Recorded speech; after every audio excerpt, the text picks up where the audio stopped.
আজকে বিকেলে চলে গেলাম পানি দেখার জন্য। ভাবি এসে বলতেছে চারদিকে নাকি অনেক পানি হয়েছে, বলতেছে চলো ঘুরে আসি। অনেক পানি হয়েছে, পানিতে সব ভরে গেছে। আমি আর না করতে পারলাম না, আমিও চলে গেলাম দেখতে। বাসায় তো আছি, তো একটু ঘুরে আসি, মনটাও ভালো লাগবে।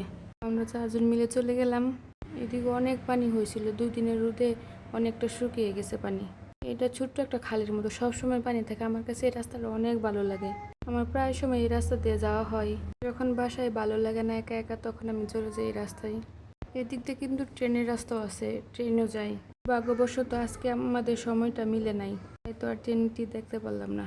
ছেলে বাহিরে যায় তো অনেক খুশি, মন মতো অনেক হাঁটছে।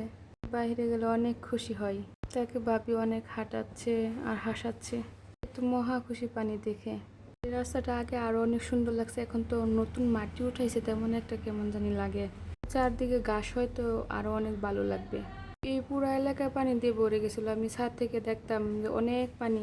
আমি এরকম কলা গাছ আগে কখনো দেখি না, একদম ছোট্ট কলা গাছ, অনেক কলা ধরে। আমরা যে বাসায় যাই, এই বাসায় আম গাছ আছে, অনেক আম ধরছে। আমগুলো দেখে আমার কাছে অনেক ভালো লাগছে, কি সুন্দর। আমরা চলে যাবো বাসায়। আপনার সব থেকে এসব অফার নিয়ে আসছে ছেলের জন্য, আমার জন্য।